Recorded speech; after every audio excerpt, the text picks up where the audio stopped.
안녕하세요. 코끼리 다락방입니다. 지난 한 달간 6월달 동안에는 제가 쇼츠 영상 외에는 본 영상을 전혀 올리지 못했는데요. 6월에 저희 집 이사가 있었습니다. 이사도 했고 이사하고 금방 또 공연이 있었어요.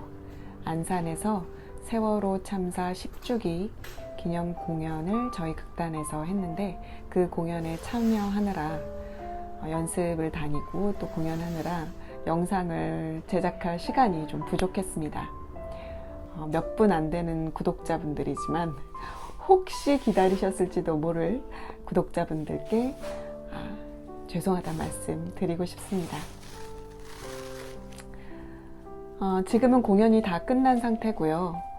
그리고 집 정리 조금씩 하면서 좀 쉬면서 그렇게 시간을 보내고 있습니다. 오늘은 6월 동안에 제가 찍었던 영상들, 이사 준비하고 그리고 이사하는 과정에서 찍었던 영상들이 있는데요. 그 영상들 위에 제가 2년 전에 브런치에 올렸던 글을 얹어보려고 합니다. 브이로그 형식으로 오늘은 영상을 업로드 해보려고 해요. 2년 전에 올렸던 글이지만 육아와 관련해서는 언제든지 적용될 수 있는 글이기 때문에 시기적으로 언제 올렸느냐는 별로 중요하지 않을 것 같습니다. 제 영상을 기다려주신 분이 계시다면 정말 감사드리고요. 지금부터 2022년에 올렸던 육아, 정보를 쳐내는 기술이 필요하다 라는 제목의 글 읽어보도록 할게요. 2015년 11월 7일 토요일, 생후 118일. 요즘 지민이의 수유텀과 수면 시간을 조절하기 위해 고군분투 중이다. 수유텀이 바뀌면 낮잠 시간과 밤잠 시간까지 영향을 받는다. 그때마다 잠투정이 격렬하다. 더불어 과연 쪽쪽이를 이런 식으로 계속 사용해도 되는지에 관해 고민하고 있다. 꽤 피곤한 하루였다. 종일 비가 와서 나가지도 못하고, 그래서 그런지 몸과 마음이 축축 처지는 것 같다. 오늘은 오후 8시 20분에 잠들었다. 과연 몇 시에 깰까? 잘 자렴 아가야. 2015년 11월 9일 월요일, 생후 120일. 고민이 많다. 지민이가 자꾸 새벽 3시에 깨고 그때부턴 1시간에 한 번씩 깬다. 왜 그럴까? 분명 수유량, 수유텀과 관련이 있을 것 같은데. 쪽쪽이는 최대한 주지 않으려고 한다. 방금 전 엄청나게 울었고 목이 쉬었다. 사람이 울다가 목이 쉴 수도 있는 거구나. 분명 잠투정으로 시작했는데 갑자기 오열로 바뀌었다. 분노와 원망이 섞인 듯한. 육아 대백과 사전을 뒤적여봤다. 책은 질릴 만큼 두껍지만 내가 원하는 답은 거기에 없었다. 육아 중인 친구들이 있는 단톡방에 질문을 던졌다. 그들은 내가 그토록 원했던 완모의 꿈을 달성한 훌륭한 어머니들로 분유에 한해서는 별 도움을 줄 수 없었다. 여러 가지 추측만이 난무할 뿐이었다. 육아 인터넷 카페에 접속했다. 대한민국 아기들은 땡땡 카페가 키운다는 말이 있을 정도로 회원수가 어마어마한 카페다. 4개월짜리 아기의 수유와 수면 시간, 쪽쪽이에 관해 검색했다. 사용 설명서처럼 명확하고 심플한 지침이 필요했다. 소아과 의사나 아동심리학 박사 등 이른바 전문가 혹은 권위자라 불리는 사람들의 기사들 위주로 살펴봤다. 아기가 배고파서 올 때까지 기다려라. 울게 놔둬라. 배고프다고 의사 표현할 기회를 빼앗지 말아라. 아기가 너무 울게 내버려두지 말아라. 엄마가 아기의 반응에 민감하게 반응해야 안정적인 애착이 형성된다. 배꼬래가 빵빵하게 커질 때까지 양껏 먹여라. 수유량을 점점 늘려야 한다. 많이 먹는 애들이 잠도 잘 잔다. 먹다가 잠들지 않도록 하라. 깨워라. 충분히 먹이고 난 후 재워야 푹 잘 자는 법이다. 먹다가 잠들면 그대로 두세요. 억지로 먹이려 하지 마세요. 낮잠을 너무 오래 재우지 말아라. 1시간 반 후 깨우는 것이 좋다. 아기가 자고 싶은 만큼 자게 놔둬라. 안고 재우다 잠들면 30분가량 더 안고 있다가 내려놓아라. 그런 후 30분 후 다시 안고 있다가 다음 30분 후 깨워라. 아기가 잠들면 엄마도 자라. 눈이 뱅글뱅글 돌아갔다. 귓전에서 한꺼번에 여러 사람이 자기가 옳다고 주장하는 것 같았다. 온갖 정보들이 회오리치며 나를 심해 속으로 점점 더 잡아당겼다. 배고파서 울 때까지 놔두자니 너무 울었다. 너무 크고 너무 길게 울었다. 알고 보니 배고파서 우는 게 아닐 때도 있었다. 울려는 낌새가 느껴질 때 바로 분유를 주거나 안아줘도 때로는 아각대고 운다. 역시 원인을 모르겠다. 너 따윈 내 엄마로 부족하다고 거부하는 것만 같다. 배꼬래가 빵빵할 때까지 먹이고 먹이다가 입과 코로 분유를 뿜어낸 적도 있다. 그런 장면은 일찍이 만화책에서만 봤지 실제로 본 적은 없었다. 충분히 먹고 곤히 잠든 것 같아 안심했는데 20분 만에 깨서 2시간 이상 울 때도 있었다. 평소 먹던 양보다 적게 먹었는데 먹다가 잠이 들면 불안하다. 짧은 낮잠 후 일어나서 또 달라고 하면 어쩌지? 그때 또 주면 되나? 아니면 다음 수유 시간까지 버티다 줘야 하나? 울기 시작하면 그 울음을 내가 견딜 수 있을까? 수유량의 변동 때문에 잠자는 시간이 마구 엉키면 어쩌지? 그래서 내가 힘들면 어쩌지? 어떻게 재운 낮잠인데 제 스스로 깨지 않은 걸 내 손으로 깨울 순 없다. 어떻게 얻은 자유시간인데 함께 잠들 순 없다. 결코 그럴 순 없다. 쪽쪽이에 대해 검색했다. 서양 아이들은 5살까지 쪽쪽이를 무는 경우도 있습니다. 성인이 될 때까지 무는 사람은 없으니 안심하세요. 가장 위로가 되는 글이었다.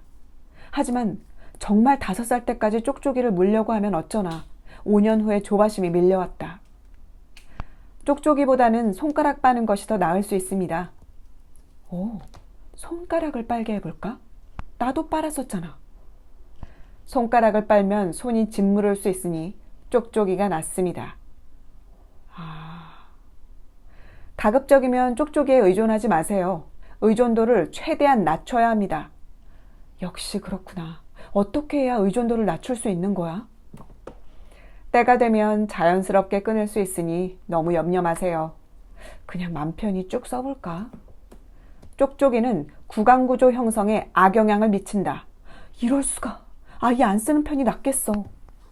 쪽쪽이를 끊을 때는 일정 기간 동안 아이의 울음을 견딜 각오를 단단히 해야 합니다. 난 거기서 살아남을 수 없을 거야. 인터넷 창을 닫고 한동안 멍하니 있었다. 한 발자국도 전진하지 못했다. 답안지를 봤는데도 이해가 안 가는 방정식 같다. 어여쁜 아기와 함께하는 하루하루가 이렇게 오리무중의 연속일 줄은 꿈에도 몰랐다. 이상하다. 이론은 완벽한데. 쉬었던 목소리가 아직 돌아오지 않은 아기가 나를 보고 웃는다.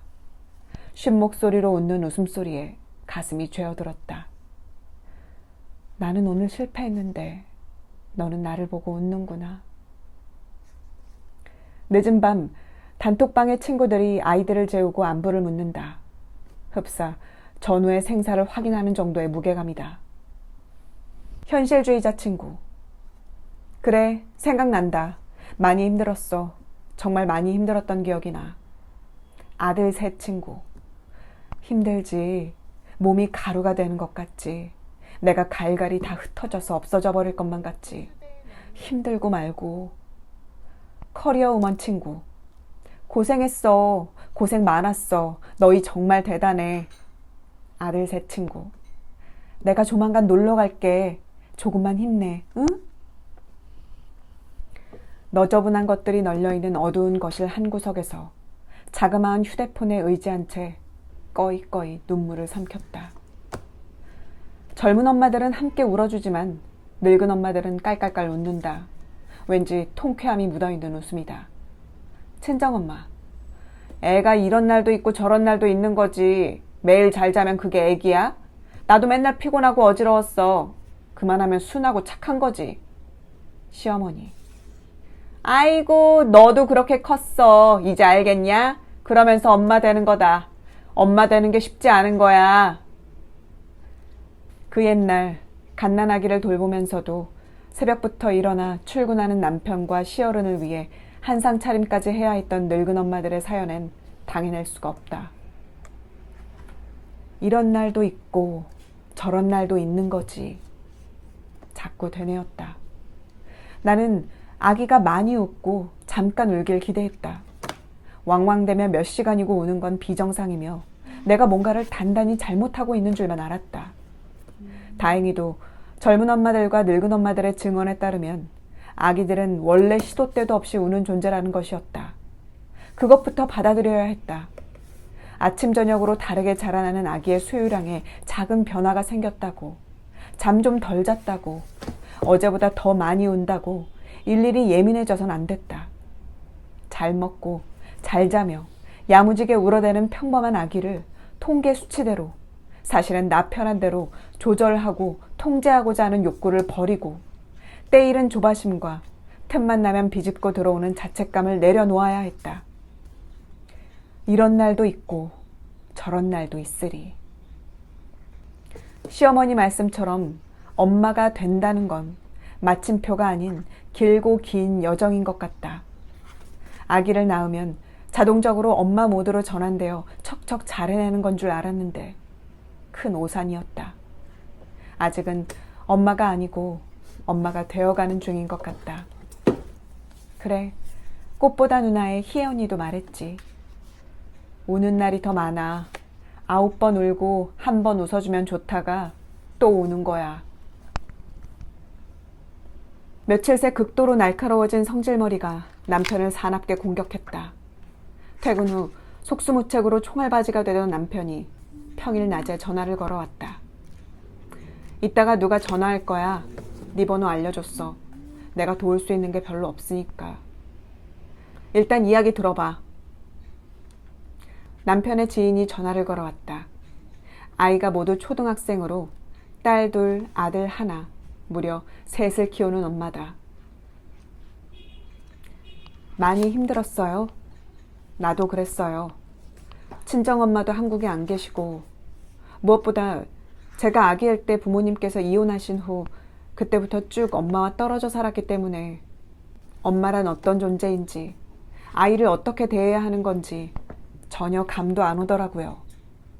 한 번은 한밤중에 애기 업고 학교 운동장을 몇 바퀴씩 돌면서 엉엉 운 적도 있어요. 아기가 웃어줄 때 가끔 좋았고 나머진 다 지옥 같았어요. 주변에서 힘내라고 하면 화가 났어요. 힘이 안 나는데 어떻게 힘을 내? 죽을 것 같은데. 주변이나 인터넷에서 이러쿵저러쿵 하는 정보에 휩쓸리지 말아요. 내 아이는 내가 가장 잘 아니까. 승미 씨 아이는 승미 씨가 가장 잘 알아요. 아, 기억난다. 이런 적이 있었어요. 유성이가 막 걷기 시작한 장마철에 집에만 있으니까 애는 계속 보채고 나도 미칠 것 같더라고요. 그래서 그냥 우산도 안 쓰고 같이 빗속을 뛰어다녔어요. 그걸 보고 다들 미쳤다고, 감기 걸린다고 난리였는데 신경 쓰지 않았어요. 감기 좀 걸리면 어때? 그날 우리가 얼마나 즐거웠는데. 아기만을 위한 방법 말고 나도 즐길 수 있는 방법을 찾아서 육아를 하는 것도 방법이에요. 무엇보다 엄마의 심지가 강해야 해요. 포켓몬이 진화하듯 한 단계 진화한 느낌이었다. 어지럽게 뱅글거리던 정보들이 서서히 제자리를 찾아갔다. 이 세상 수많은 인간의 사연들이 같을 수 없으리라. 줏대와 주관이라는 낫을 들고 취할 건 취하되 버릴 정보는 과감하게 버리기로 작정했다. 나를 믿고 아기를 믿고. 정보가 넘치는 사회에서는 많은 정보를 습득하는 기술보다 불필요한 정보를 쳐낼 줄 아는 기술이 필요하다. 몇 단계까지 진화할까?